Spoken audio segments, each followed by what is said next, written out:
बड़े सिद्ध महापुरुष हुए, वो कह रहे हैं कि नाम कैसे आपका निरंतर चलेगा। इसके लिए जिस वाणी से नाम जप कर रहे हो यदि झूठ बोलोगे, अरे आश्चर्य होता है, झूठ बोल करके तुम सोच रहे हो हम संभाल लेंगे। नहीं नहीं, झूठ तुम्हारा नाश कर रहा है, तुम्हें पता नहीं।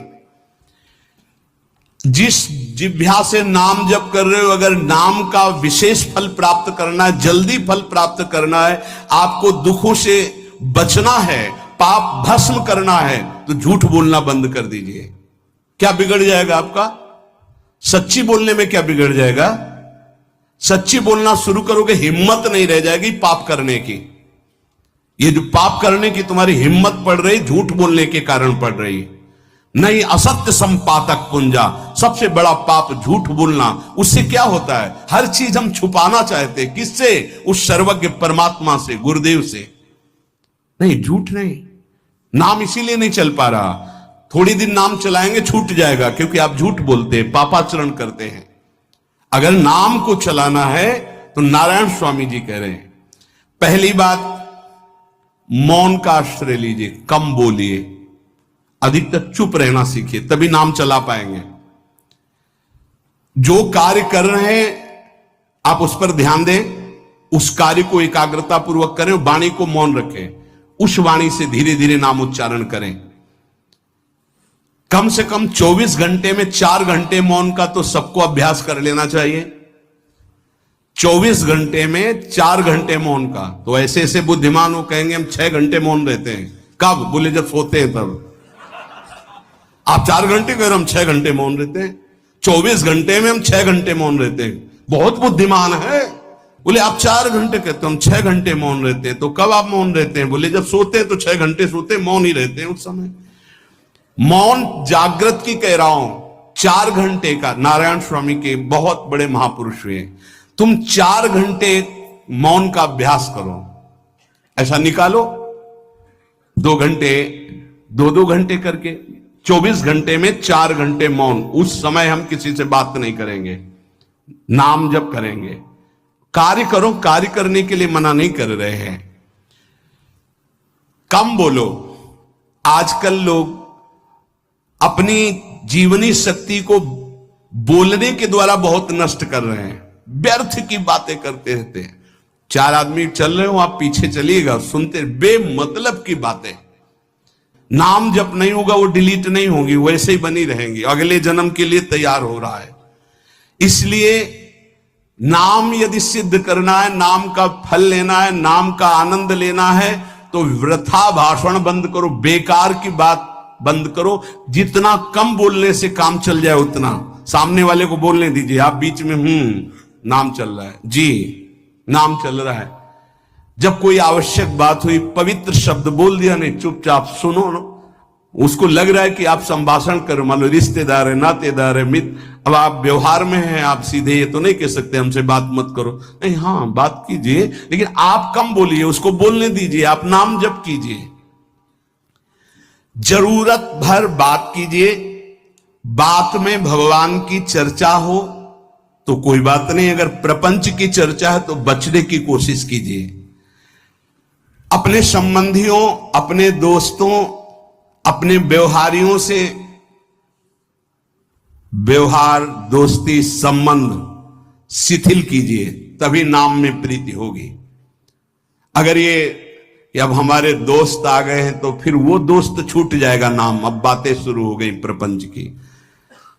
धन्य है ऐसी बुद्धि जो प्रियजनों से भी संभाषण केवल भगवत वाक्यों का, अन्यथा नहीं। इसीलिए इस मार्ग को वर्ण करना बहुत कठिन है। एक ऐसा तुम्हारा निवास स्थान होना चाहिए अलग, जिसमें अपने रिश्तेदार, नातेदार, व्यवहारियों का प्रवेश ना हो। आपकी शैया अलग होनी चाहिए।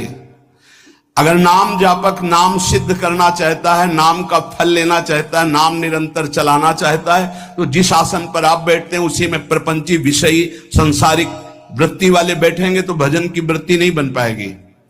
एक ऐसा, वैसे होते हैं घरों में बैठने वालों का अलग, लेकिन साधन कक्ष अलग होना चाहिए अपना। किसी का यदि प्रवेश ना हो तो आप देखेंगे कि आपके साधन के परमाणु आपको वहां बैठते ही तत्काल विक्षेप रहित करके भजन में लगा देंगे।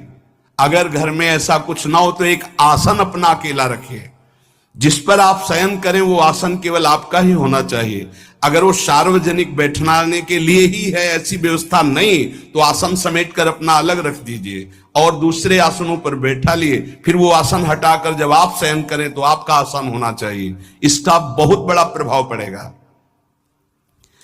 कोई भी ऐसा दृश्य या पुस्तक ना पढ़ें जो वासनात्मक हो और प्रभु के नाम से आपको विमुख कर दे। अखबार आदि, समाचार आदि, ये हमारे चिंतन को नष्ट करते हैं। अगर नाम जप करना है, निरंतर नाम स्मृति बैठालनी है, एक घटना कई मिनट तक विक्षेप देती है। ऐसा हुआ, कैसे लोग हैं, अब उसमें तो समाचार ही हो रहे हैं, सैकड़ों बातें हो रही, पेपर है तो सैकड़ों बातें लिखी हैं, क्या क्या, अब वो सब दिमाग में भर गई। इतना व्यसन है किसी किसी को पेपर पढ़ने का, समाचार पत्र पढ़ने का, कि सुबह होते ही वो विरह में रहते हैं कि पेपर आ जाएगा। आया नहीं, और मिला तो ऐसी एकाग्रता से पढ़ते हैं जैसे वेदांत चिंतन करने वाला वेदांत चिंतन। चश्मा लगा, चाय रखी, ठंडी हो रही, उससे मतलब बीच बीच में चाय और चश्मा से और पूरे दिमाग में वही। अब क्या करेगा, जो पढ़ा है उसका चिंतन बनेगा, वही बोला जाएगा। अब जहां चार मिले तो तुम्हें पता है उत्तर प्रदेश में ये हुआ, मध्य प्रदेश में ये हुआ, चर्चा दिमाग। नाम जापक पूज्य श्री नारायण स्वामी कह रहे, अखबार पढ़ना, दुनिया भर की प्रपंच की जिसमें बातें हैं, ऐसे समाचार, ऐसे टेलीविजन देखना, ये तुम्हारे हृदय में नाम नहीं चलने देंगे, तुम्हारी स्फुरणा को गंदी कर देंगे, बेकार का वक्त खराब होगा। इसलिए अगर आपको पढ़ना ही है तो धार्मिक ग्रंथों को पढ़िए, अपने इष्ट संबंधी ग्रंथों को पढ़िए नाम जपने के लिए। किसी को कभी वचन न दे। पांचवा, बहुत बहुत पॉइंट की बात करें, यदि आपने किसी को वचन दे दिया और पूरा नहीं किया तो भजन का फल वहां जाएगा, ध्यान रखना। यही हमसे सब त्रुटियां होती रहती है अपने लोगों से। जाओ आज से बाद वचन दे दिया, हम ऐसा नहीं करेंगे, नहीं करेंगे चाहे मर जाएं। और अपने लोग ऐसे फिसड्डी हैं कि शाम के वचन देते हैं और सुबह फिसल जाते हैं। 2-4 दिन बहुत चला, फिर फिसल जाते हैं। बोले कसम से आज से ऐसा नहीं करेंगे। तो आप इसको खिलवाड़ न समझे, आपके सुकृत नष्ट हो रहे हैं, वासना आपके सुकृतों को नष्ट कर रही। दूसरा, जैसे आपने किसी से कहा कि मैं शाम के 5 बजे आ जाऊंगा, तो 5 बजने में 5 मिनट कम होने पर आपको पहुंच जाना चाहिए, 5 मिनट ओवर होने पर नहीं, उसके पहले ही आपको ऊपर। यह संतों के जीवन में देखा गया है। समय का बहुत बड़ा जीवन में अस्तित्व है।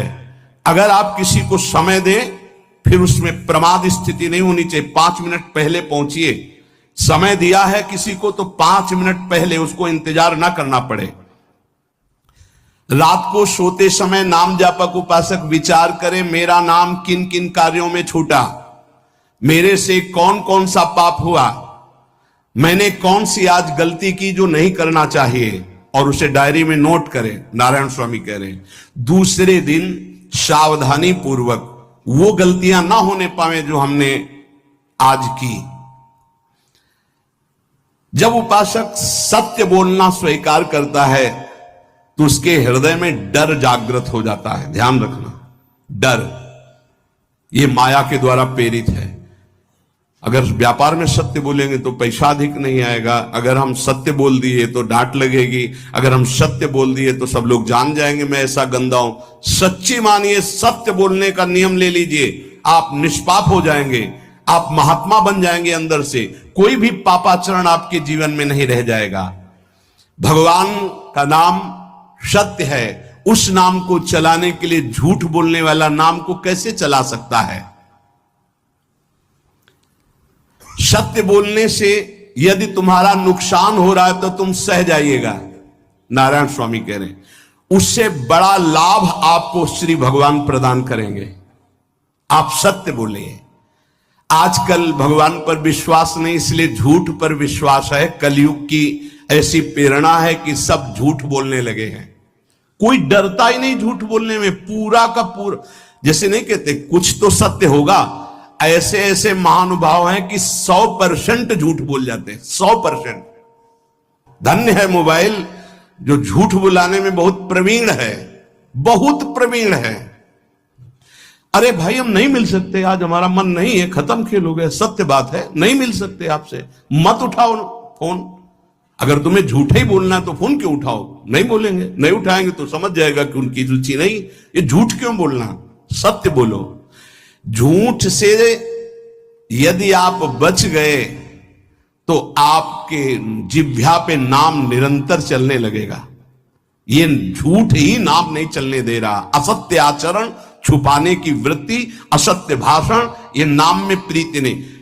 किसी को भी फुसलाने के लिए झूठ मत बोलिए। सत्य बोलने का अभ्यास कर लिए तो पापी जीव भी महात्मा बन जाए। सत्य आवश्यक है। एक बड़े कागज पर ऐसी जगह लिख के रख लो जहां तुम उठते बैठते देखते हो कि मुझे सत्य बोलने का नियम लेना है, झूठ नहीं बोलना है। सत्य साधन कर लो, फिर देखो नाम कैसे चलता है। तपस्या, बड़े बड़े पुण्य, बड़े बड़े तीर्थ स्नान उतना पवित्र नहीं करेंगे जितना सत्य बोलने से होगा। पर बहुत कठिन है इस समय सत्य बोलना। मतलब बात बात पे असत्य का ही वर्ताव हो रहा है, असत्य का अच्छा, ये कोई संसारी आदमी में नहीं, कुछ ऐसे होंगे जो सत्य की वार्ता करते नहीं। प्रायः क्या जाता है, झूठ बोलने में बोल दिया और सामने वाला राजी हो गया, हम निकल गए। लेकिन सत्य ना होने के कारण आप में सत्य आचरण, सत्य स्वरूप भगवान का नाम, भगवान को कहा गया सत्य नारायण, वो नाम नहीं चलेगा। भजन करने का पहला साधन है सत्य बोलना। जबान से सत्य बोला जाए। और भजन की संख्या प्रारंभ में जरूर लेनी चाहिए। यदि 10 माला का नियम लिया, 20 माला का नियम लिया, तो उसे निर्वाह करो। जैसे यहां शरणागति मंत्र मिलता है तो 11 माला प्रारंभ में दी जाती कि आपको करना ही है, ज्यादा हो जाए वो ठीक, 11 से कम वो कभी जीवन में नहीं। अपने जीवन में गुरु आज्ञा 11 माला तो करनी है, हर समय करना है। पर ये मन थोड़े दिन तो नियम में चलेगा, इसके बाद छोड़ देगा।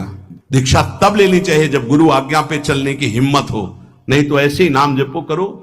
और जब नियम मिल गया 11 माला तो चाहे प्राण निकल जाए, हमको 11 माला पूरे करने, प्राण निकलने तक गुरु आज्ञा का पालन करना है।